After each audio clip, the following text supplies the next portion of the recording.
second you'll hear. And let me get the audio started. Hey, close the door. He playing the game, and I'm like, I hear you way down here.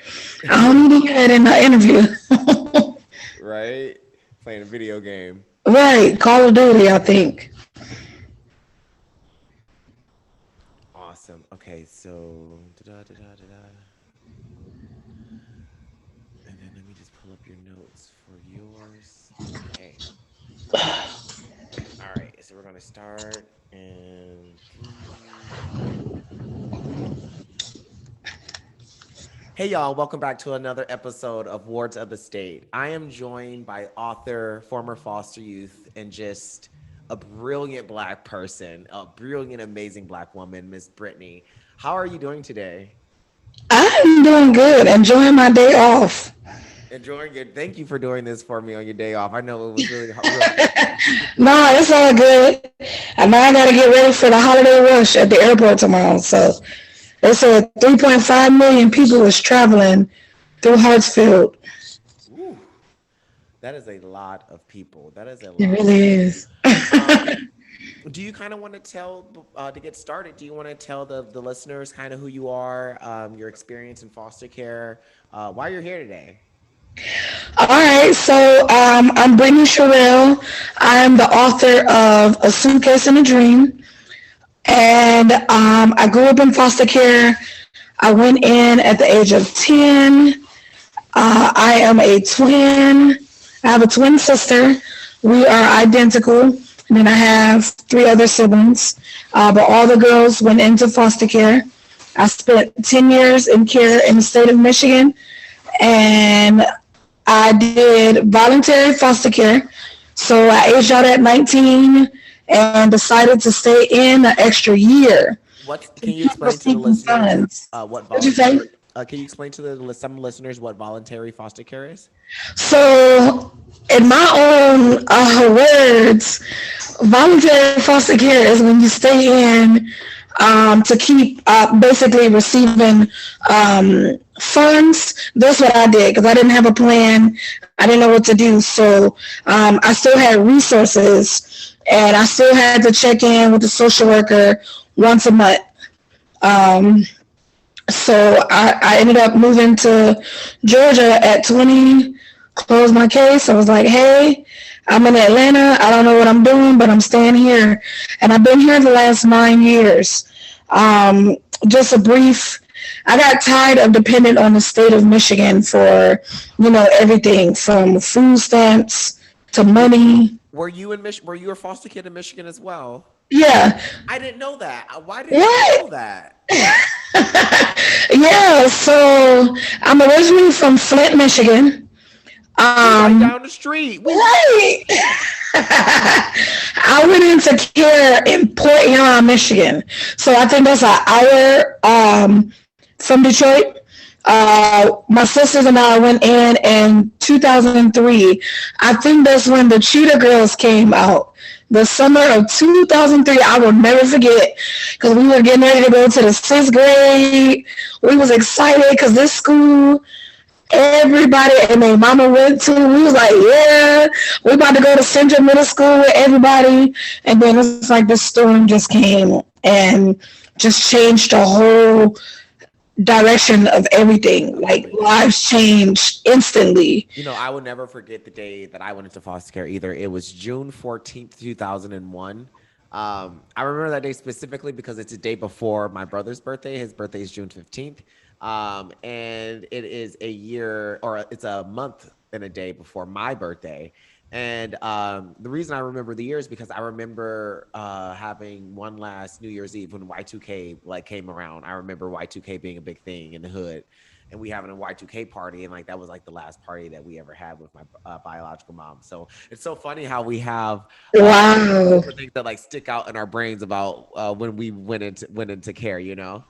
I think, do you remember, was it '03, maybe '04, when Michigan had that statewide blackout? Do you remember that? The statewide blackout for what? I think a plant had blue in Canada. Oh You yeah. remember Yep. that? Everybody was stealing from the stores. Oh, I remember that. And then, in the projects, we was having a water fight. So anybody that walked through the projects was getting it. We didn't care if you was the police. You just got your hair down. We didn't care. We was going for blood for everybody. So But yeah. we're going for love for everybody. So Brittany, tell us a little bit. Okay, so you were in foster care your whole time in Michigan. What brought you down to Atlanta? I actually left Michigan July 30th, 2012. I went to Dallas to meet my biological family. And I thought Dallas was where I was going to live. And God had other plans. He was like, I need you to go to Georgia. And I'm like, what? Okay, I've been wanting to live in Georgia. You remember in the fifth grade, the teacher used to ask, you have to write on the paper, where do you want to be when you grow up? Where do you want to live? Yeah. And I used to always say Atlanta, Georgia, and I want to be an actress and comedian. I did not say And I wanted to be an actor. I either wanted to be the first black president or an actor or comedian. And yes, I'm an actor, and I have been a comedian and an actor, so I got those two off the checklist. yeah, yeah, let's go. But I ended up in Georgia. I was supposed to have been here for 10 days and it turned into 9 years. So and I had a babysitting gig for a family member, and they ended up moving back to Michigan and I'm still here. But I just got tired of Michigan. I was homeless there. I slept around there.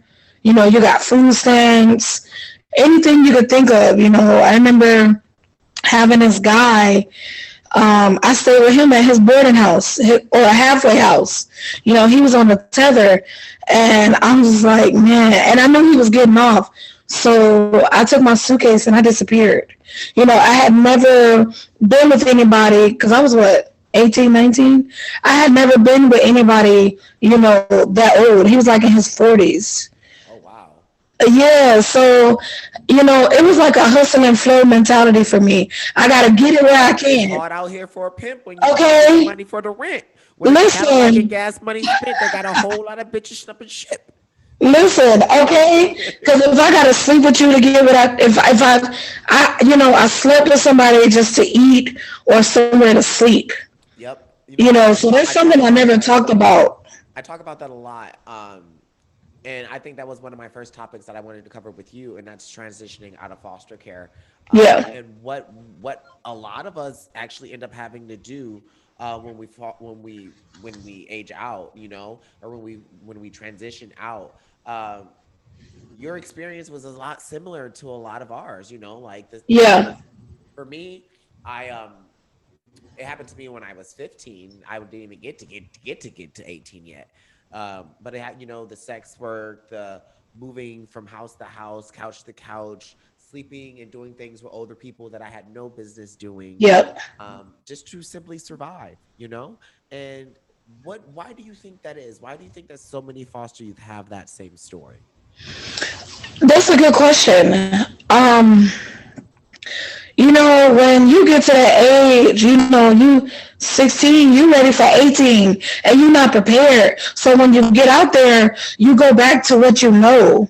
And I don't want to say that because I was raped at 9, and I don't know if that had a lot to do with the lifestyle that I live. But I'm gonna share something that I don't think I've ever shared. And I held back in the book, but I did, like, remember when Skype was big? Yeah. So you could find me on there. I was sending pictures. I had an Instagram. And I was just lost. I was looking for something, and I couldn't find it. So I remember being on the Instagram. When I say entire body on Instagram, so I had a whole another name. And I remember this girl commented on a picture, and she was like, what are you doing? Like, you better than this. And this was just a complete stranger. And in that moment, I was like, okay, what am I doing? So I deleted. I'm pretty sure them pictures still out there, or was screenshot not big back then. No, I definitely feel you when it comes to not having because of my sexual violence that happened to me at such a young age. Um, Yeah, Not having, like you said, that self-respect when it comes sexually for yourself. yep, It's something that even now, I was married for almost 11 years, and I'm recently separated. And when I'm now going back into kind of like getting to the game, getting back to the streets, yeah, and I'm noticing that I'm different than I was when I was 18. Like, yep, yeah, maturely I'm different, but like when it comes to the sanctity of my body, I treat it so much differently now. I still get it in, but I right, understand everybody get it in. I have right, standards. And that's something that I feel like you said, I think that's attached to trauma, that's attached to sexual abuse. Because I mean, is it something special if everybody's already had it? I mean, no, it's not. So you could just pay. right, Other people didn't even pay for it, so at least you're paying for it. So exactly. I think that's the trauma that's attached to that. And even, relationships, because my boyfriend now, and I find myself doing this, just going off, having these crying spells. And it's like, how do you keep a relationship, with the kind of background that we've had? So that's So something hard. it is. It's you know what, and I was in a very long relationship with my husband, and we are still best friends. And what was crazy? We're going through counseling right now, and he spent so much time making sure that I was okay mentally, Yep. and emotionally. Yeah, he had made his mistakes, but he lost track of who he was, which ultimately led to our demise because he then starts cheating or then starts texting because he doesn't feel like he's loved, because he doesn't know how to love himself, because he's been putting so much energy trying to That's deep. love. And our therapist was just like, people with severe trauma like ourselves, it's not our fault, but we really need a certain type of person that's just going to be able to love themselves and love us equally. Absolutely. Because it takes a different type of love. It's going to take a different type of commitment. Uh, Yep. Dealing with someone with abandonment issues, when you're dealing with, because I'm like you, I'll wake up one day, and I've gotten to the point now where I can see it as soon as I wake up. I'm like, oh, it's gonna be one of them days, babe. And he Yep. knows, like, just try not to agitate as much as possible. Try to make my day as smooth as possible. Um, Hmm. there's no real reasoning for it. It's just trauma. So Yeah. kids transitioning out of foster care, do you think that we need to do a better job preparing them for not only financial readiness but also emotional readiness when they get into this world of dating? Absolutely. Yes. Now, Justin is my longest relationship. We've been together 4 years. Now, one of the things that I hid from him was my mental illness. I hid the medicine, and I remember being suicidal, and I was standing in the middle of the street, drunk, waiting on a car to hit me. And I would get mad because they would swerve. Like, why aren't you trying to hit me? And I remember being in this facility. I had his number memorized, so I called. First I told him I was on vacation, and I ended up telling him, like, hey, this is what I deal with, on a regular. And in that moment, him and his mom came and picked me up from this hospital. And in that moment, I knew that he was for me. So and then he asks, how do I know when you're depressed? What do I look for? What signs do I look for? And I'm like, wow, so somebody that really cares and wants to know, you know how to deal with somebody that has depression and anxiety. I'm like, that's big for me. So man, I can't hear you. Sorry, I had my mute button on. I be muting myself just in case, because I be sniffling and drinking and stuff. Turn my mute button off. What I've learned is that when I told my husband when we first started dating, I was very upfront. Like, I have PTSD, I have anxiety, I have depression, I have all these things that I'm dealing with from foster care. And I let him know I had those things. But what I didn't let him know is how I wanted to be respected or taken care of, or how Yeah. those situations. And that's something that I'm learning now, even with like new friendships or relationships, where I would say, hey, these are my boundaries. This is what I do deal with. This is what I don't Right. deal with. And it's because of this, and this issue, that stems from foster care. Um, Yeah. I think that we focus a lot on the negativities of kids aging out, like, oh, they're homeless, which is a big deal, and we need to stop that. But there's also other things like we just talked about, financial literacy and also emotional readiness, um, to be out here in the world, because not foster kids deserve love too. They deserve partners, but they're gonna. Yep. A lot of us are really lonely because we didn't taught how to love correctly ever at all. So how do you, if you didn't get taught how to love correctly, if you didn't get shown, and on top of that you have trauma, none of your relationships are really gonna work, are they? Right. I don't think so. Um, the one thing that's connected to this is having housing. Um, do you believe that? I think a lot of people, we kind of just hit on it earlier. I think a lot of foster youth end up in relationships just to have housing. Um, Yep. I know I was in a really long relationship one time, abusive relationship, just because it was secure housing. What do you think about that? I think that is sad, and that should be, if you don't go to college, that should be a focus, making sure that when you leave the system, you have housing that's secure. You have something that you could go to. I know, like, school, everybody don't graduate, especially when you're coming from foster care. So having something to fall into or fall back, when that doesn't work. But I mean, I remember having my first apartment. Michigan funded it. They did all of that, and I ended up here. So I didn't even get a chance to live in it. Wow. And you have to live in Michigan to get those funds, correct? Yeah, so I remember, because I was adopted, so I lost all funding after my adoption, Yeah.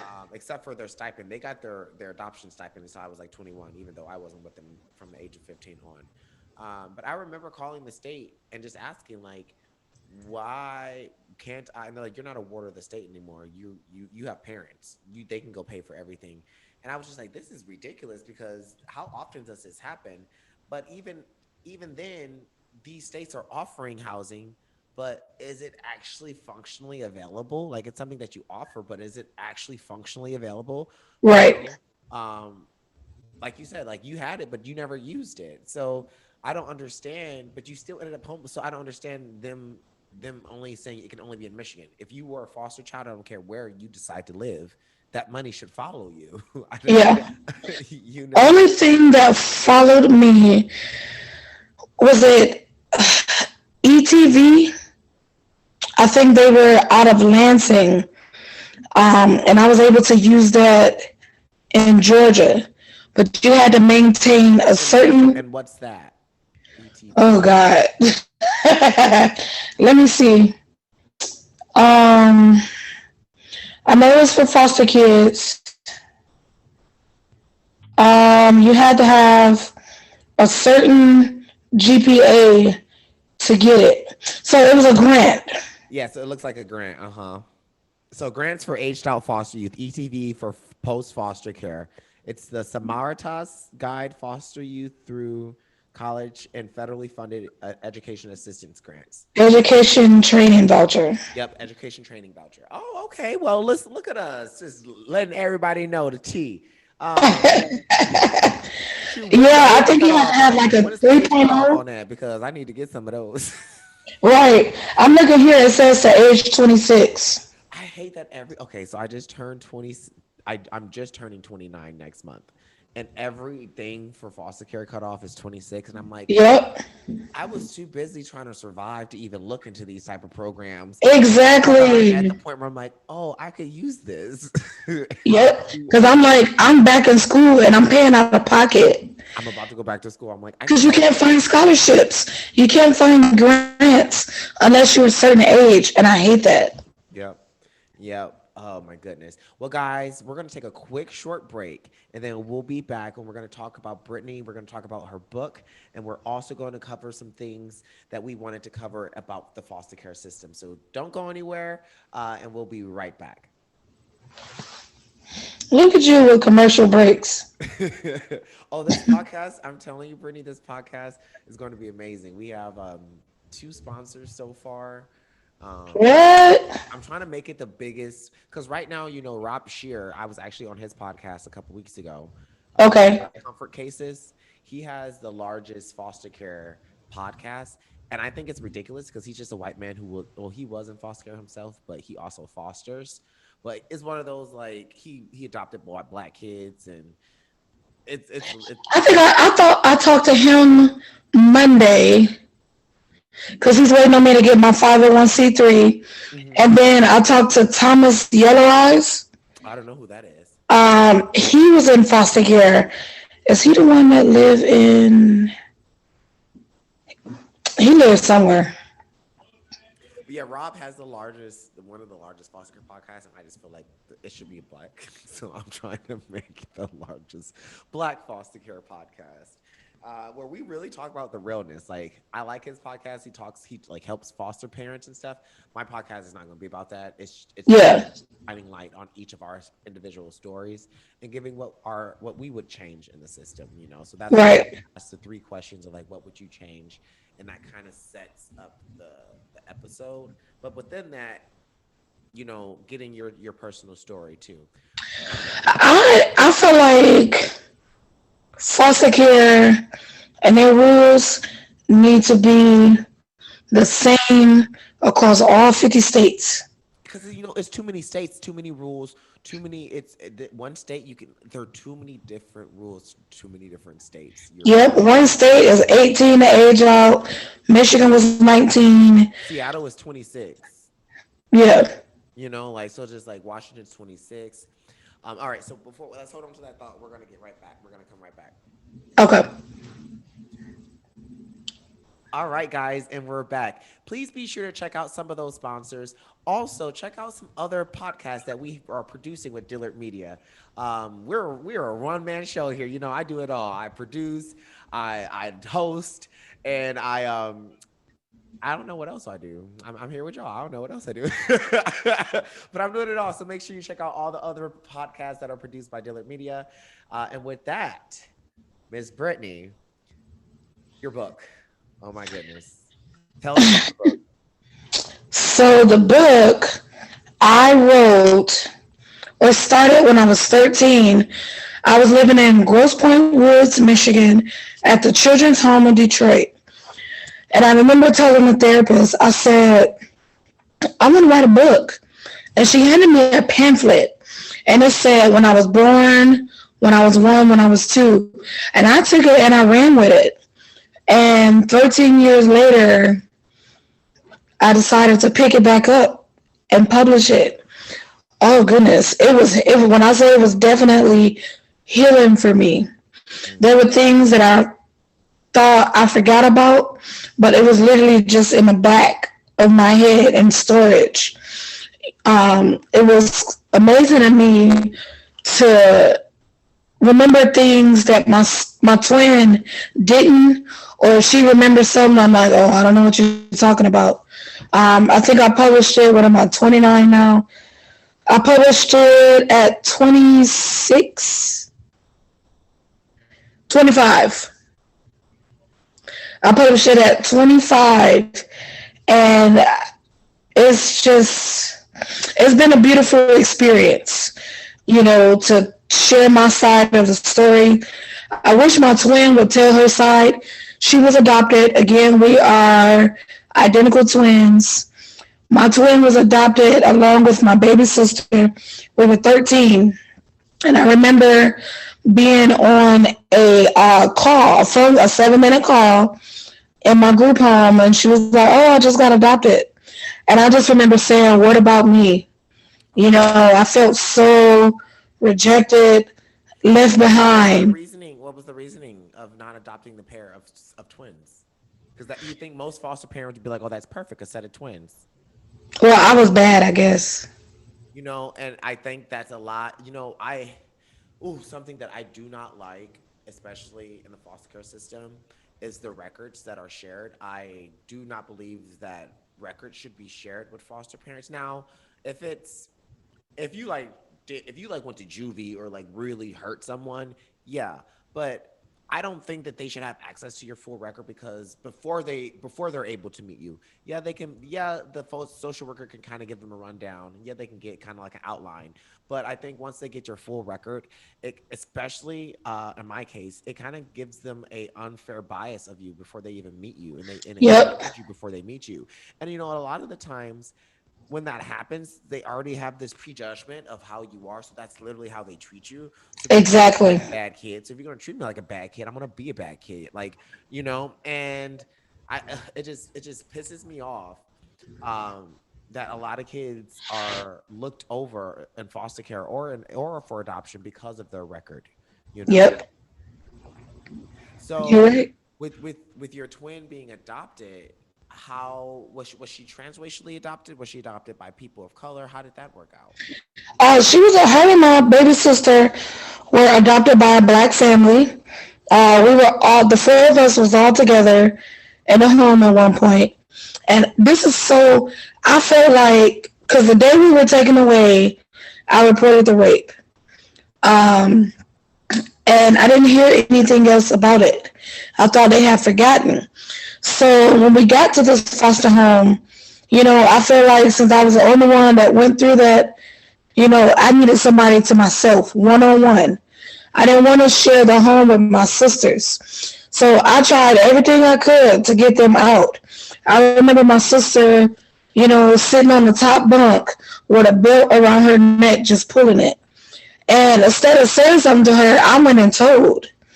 So I was doing little things to try to get them out, and ultimately, I ended up being put out of the home. Now, I was reading my file, and one of the things that was said, the foster home didn't want me anymore because of my drama. And I was just like, oh, my drama. I wonder who said that. But, I mean, you gotta look at the situation. It comes with drama, right? I mean, yeah, That's trauma what I thought. I say this all the time.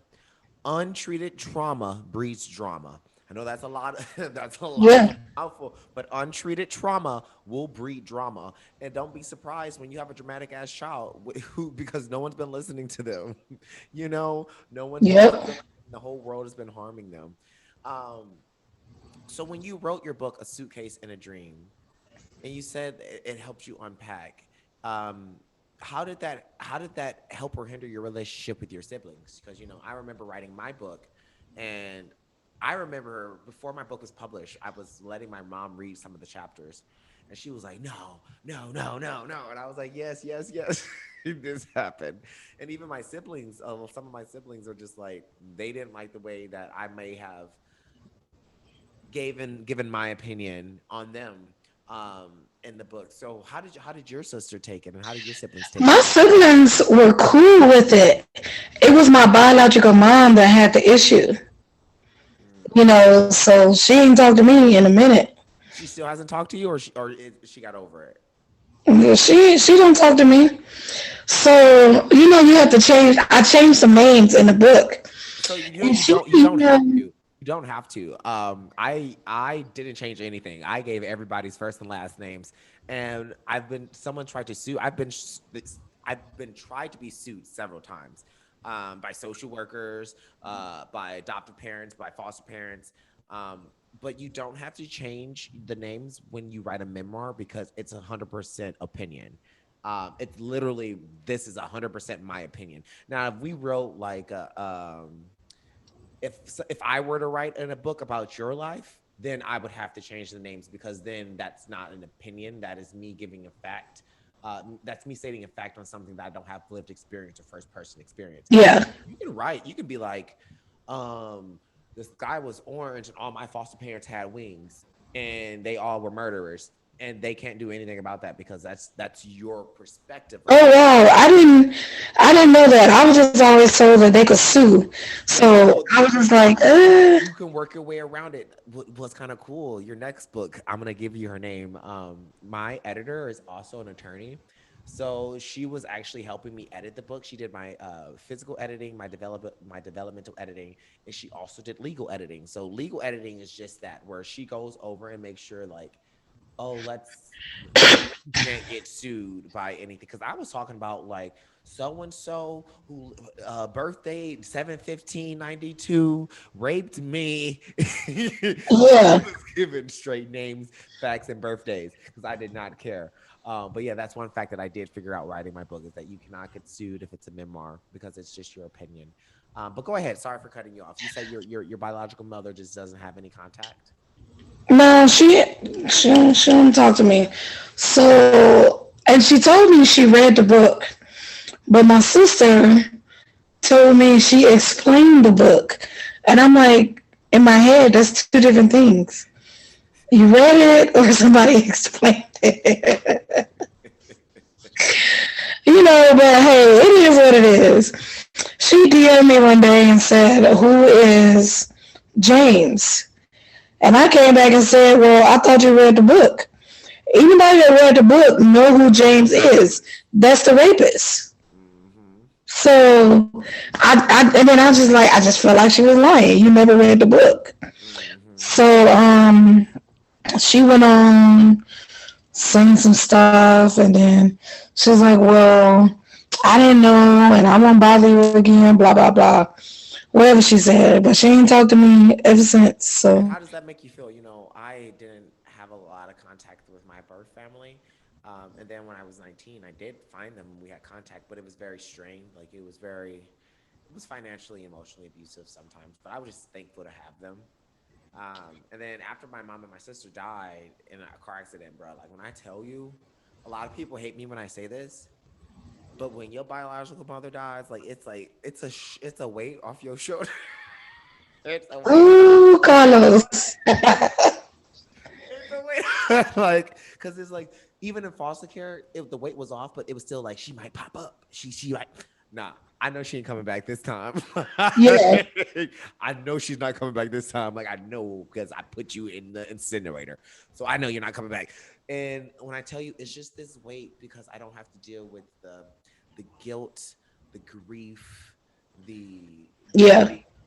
sometimes I'm not saying that was our whole relationship, because sometimes there were lovely times and there were lovely memories that I made with my mother, but there was always this accountability that she just was never too comfortable taking. Yeah.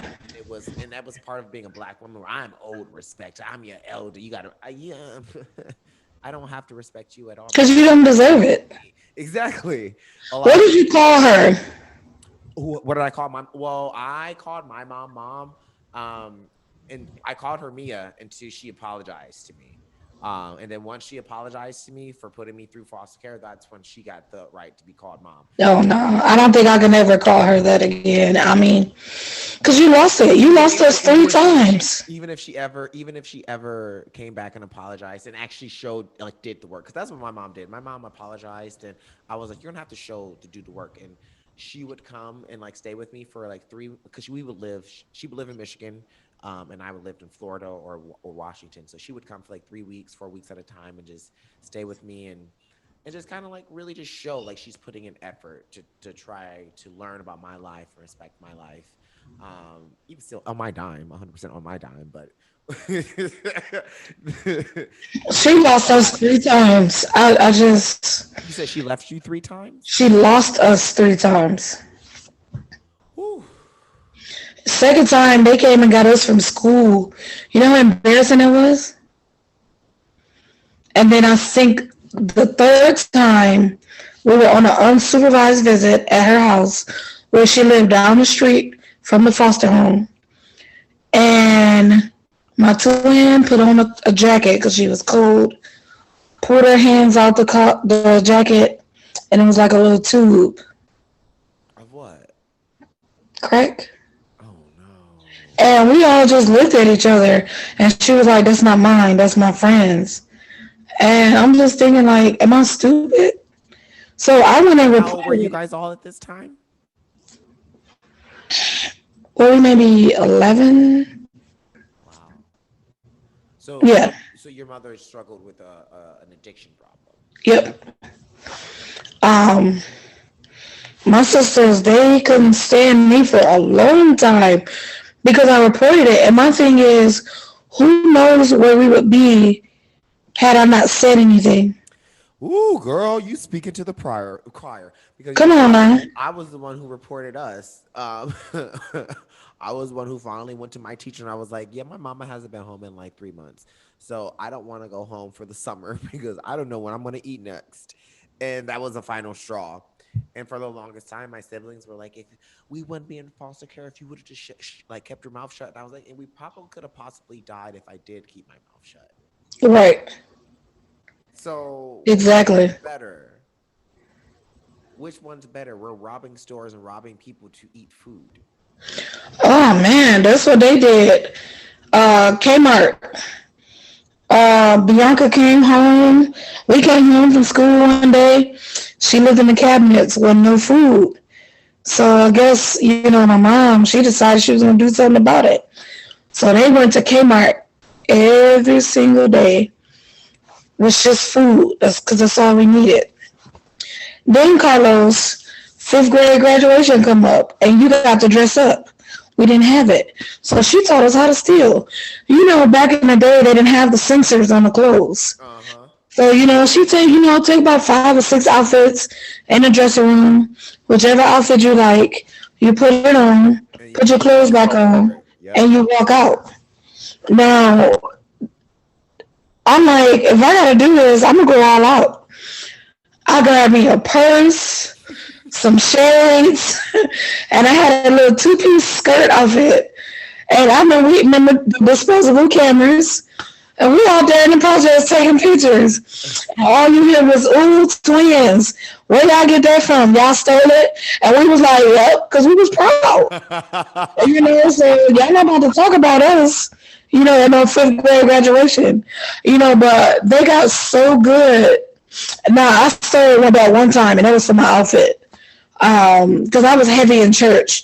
So you could catch me on the church bus Wednesdays and Saturdays for dance rehearsal, Bible study, vacation Bible school, whatever it was. And they got so good that people started putting in requests. It went from food and clothes to TVs and stereos. Wow. And That's not really stealing for necessity. right, Because I don't have a problem with people stealing food and clothes for necessity. I mean, look at the way that our world and our country is set up on capitalism. right, Fuck the patriarchy and fuck capitalism. So I don't mind that. But once you start stealing TVs and Xboxes, bitch, you don't need a TV and an Xbox. right. you know. Um, the one last thing that we wanted to cover that I wanted to cover with you today before I let you go and let everybody know where to follow you is I ask all my guests what are 3 things that they would change in the foster care system, and we've kind of gone over the first 2. And the last thing that you said was a driver license. Can you kind of explain that one to me? Because I mean, I got my driver's license by myself, but I didn't get into after I was 18 because nobody would sign off on me Really? because I was considered a runaway in the system Oh, wow. Okay. because I had left the system when I was 15. So from 15, 16, 17, 18, I had gotten my permit, so I just used my permit um, for like 3 years. And once I turned 18, I just went and got my real license. But yeah, explain why driver's licenses is so important for foster youth. And having your birth certificate and a social security card, it's like you have a sense of identity, something that belongs to you.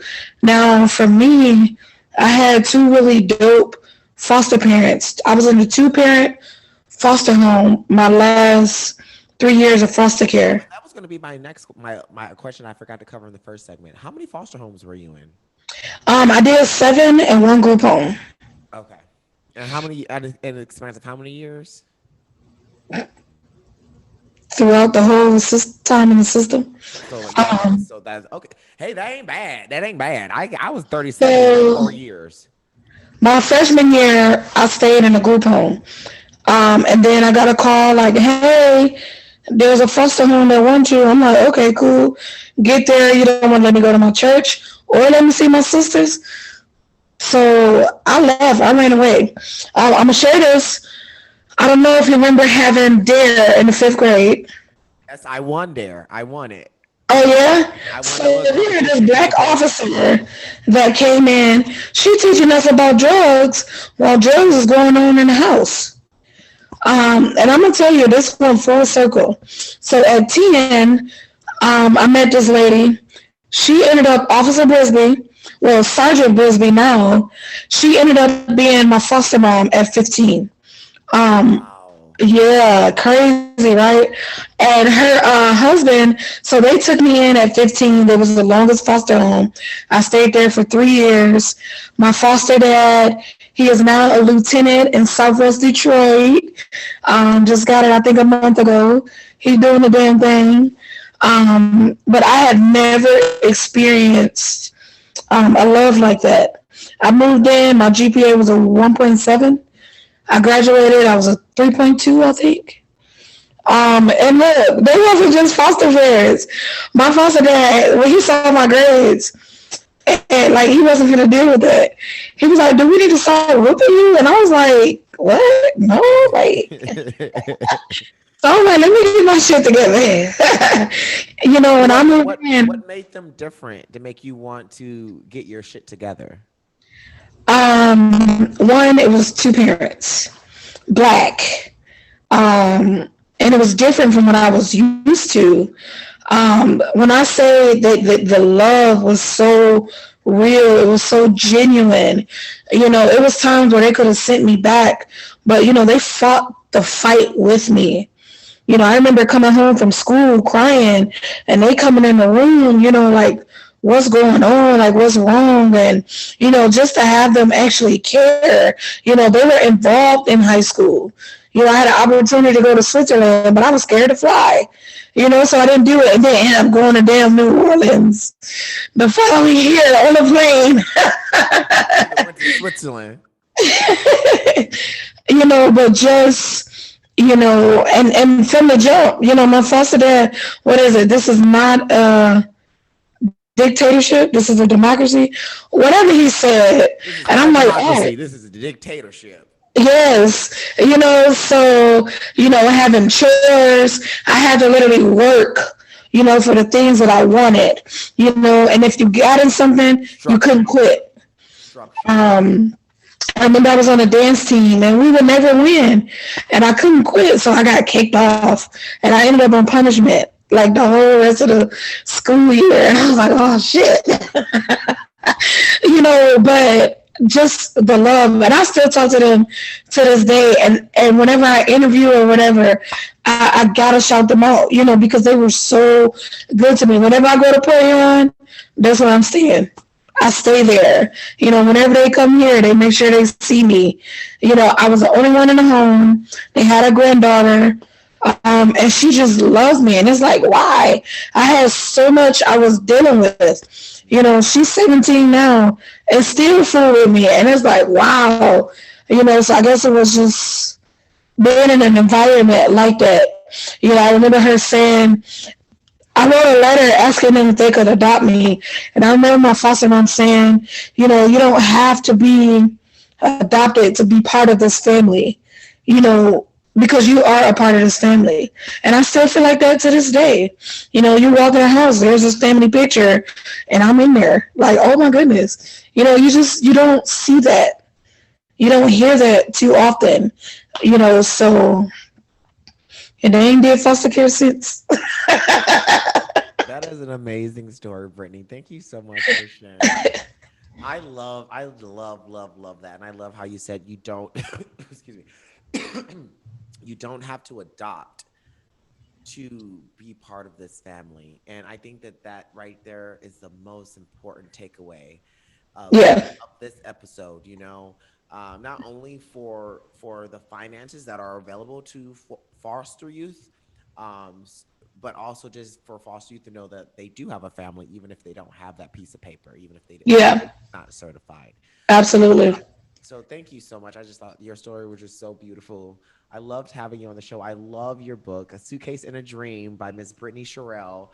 Brittney, let the people know where they can follow you. What do you have going on? Are you doing any book tours? Let the people know where they can get some 411 on you.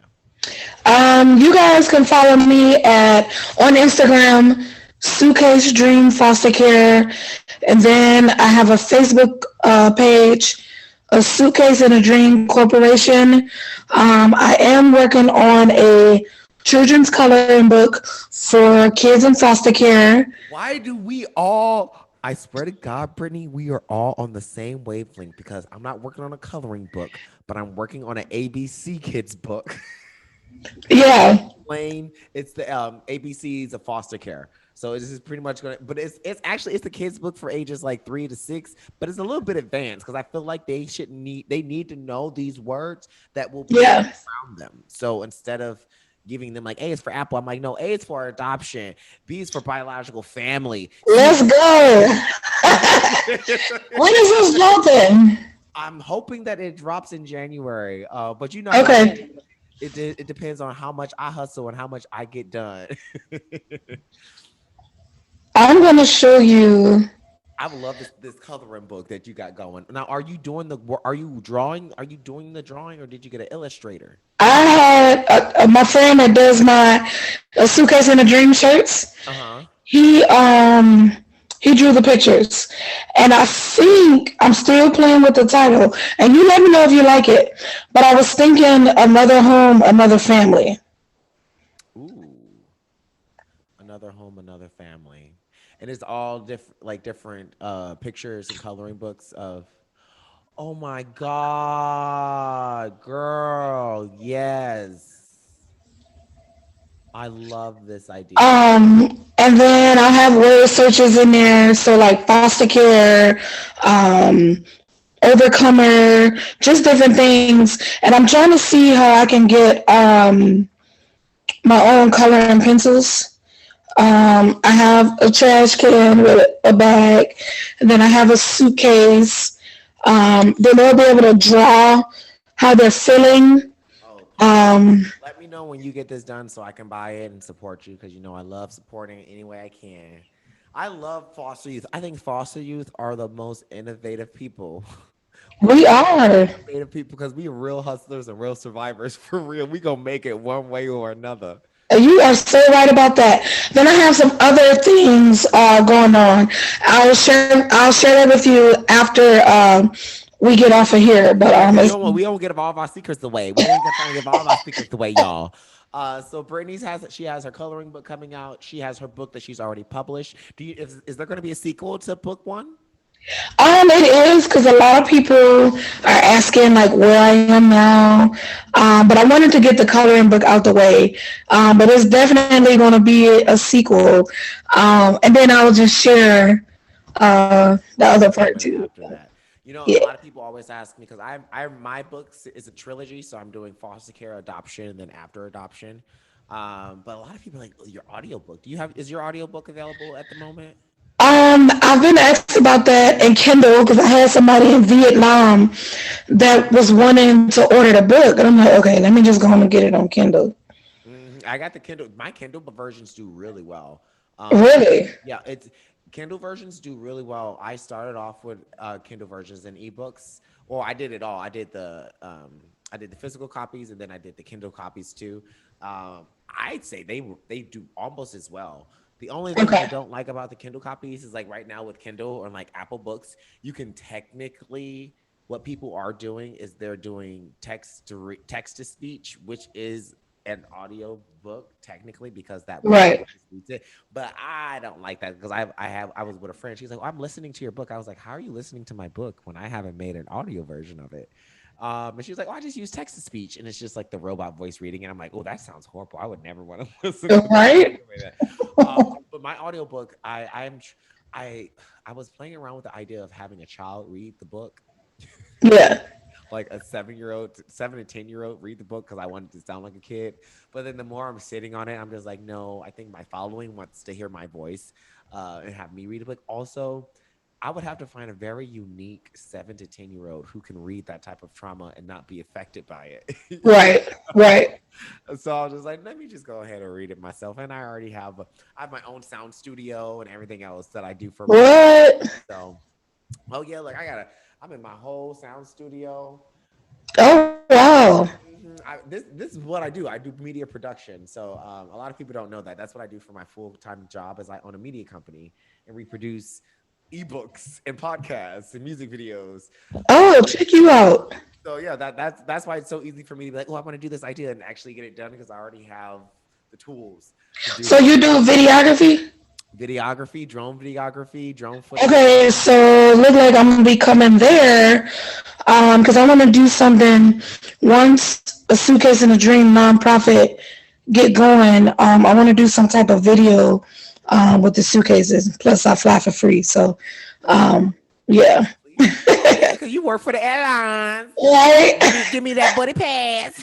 Next year, when the buddy passes kick in, I got you. Listen, I refuse. I refuse to travel on a buddy pass again in my life. You know why? Because last year I went on a buddy pass with Alaska, and I didn't know that they treat you differently. They really do treat you differently when you on a buddy pass. Like you're like a piece of shit. Like do you? And literally, the airline kicked me and my husband off for asking his family to put on their mask. And they're like, you have to get off the plane because you are causing problems and you're on a buddy pass and you don't have a real ticket. Needless to say, Alaska has given us almost like $30,000 in free airline tickets, and What? they're like, yeah, that was wrong of our flight attendant to do that. Um, so I be trying not to fly with buddy passes no more because I'm like, man, if anything happens, then you might lose your job because I'm definitely gonna be ratchet. So, Wow. um, all right, okay, so I might cut out about half of that we were just talking about because I don't want nobody to know all of our stuff that we got going on. Right. Let me end it. So, guys, thank you so much for being here. Thank you so much, Brittany, for sharing your story. I had a lot of laughs. I got a lot of knowledge. I learned a lot from you today. Um, and if you guys, please go support Brittany Sherelle. Follow her, A Suitcase and a Dream, on Instagram. And make sure that you support any other projects that she has coming up. And like we say every week, guys, always shine your light because no matter how dark it gets, someone will be able to see your shine in the midst of the darkness. So always shine. Yes. All righty, Brittany. I'll talk to you later. All right, I'm about to send you my number so I can tell you this juice that's going on. Oh, please. I will. We'll get on the phone right after this. Okay, All right, bye. bye.